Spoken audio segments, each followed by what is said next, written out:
आता बघूया देशमुख आणि फडणवीस यांचा जे आरोप प्रत्यारोप सुरू आहेत त्याबद्दलच्या टॉप 9 बातम्या। आदित्य ठाकरे आणि पार्थ पवारांना खोट्या आरोपांमध्ये अडकवण्यासाठी फडणवीसांनी प्रयत्न केले।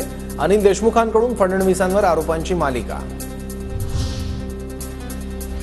समित कदम आणि फडणवीसांचे घरगुती संबंध। फडणवीसांचा निरोप घेऊन समित 5-6 वेळा मला भेटला। देशमुखांकडून आरोपांचा पुनरुच्चार। तर साधा कार्यकर्ता असतानाही समित कदमला वाय दर्जाची सुरक्षा का, देशमुखांचा सवाल। देशमुखांनी फेक नॅरेटिव्ह पसरू नये, समित कदम यांचे पवार। आदित्य ठाकरेंसोबतही फोटो। फडणवीसांवरील आरोपानंतर केशव उपाध्यांचा पलटवार। विधानसभेच्या तोंडावर देवेंद्र फडणवीसांना डॅमेज करण्याचा प्रयत्न। अनिल देशमुखांचं डोकं फिरलंय। देशमुखांच्या आरोपानंतर समित कदम यांचं प्रत्युत्तर। देशमुखांनीच आपल्याला भेटायला बोलवल्याचा पुनरुच्चार।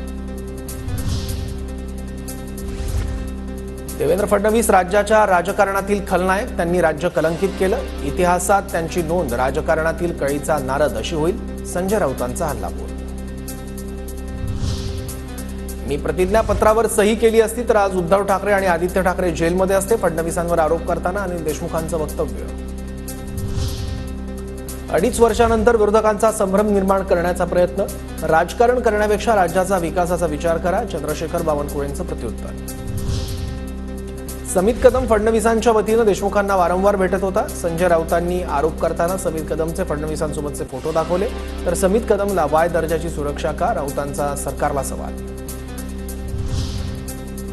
समित कदम फडणवीसांच्या जवळचा। अनिल देशमुखांनी समित कदमचे फडणवीसांसोबतचे फोटोही दाखवले। तो नगरसेवकही नाही तरी त्याला वाय दर्जाची सुरक्षा दिली, अनिल देशमुखांचा आरोप।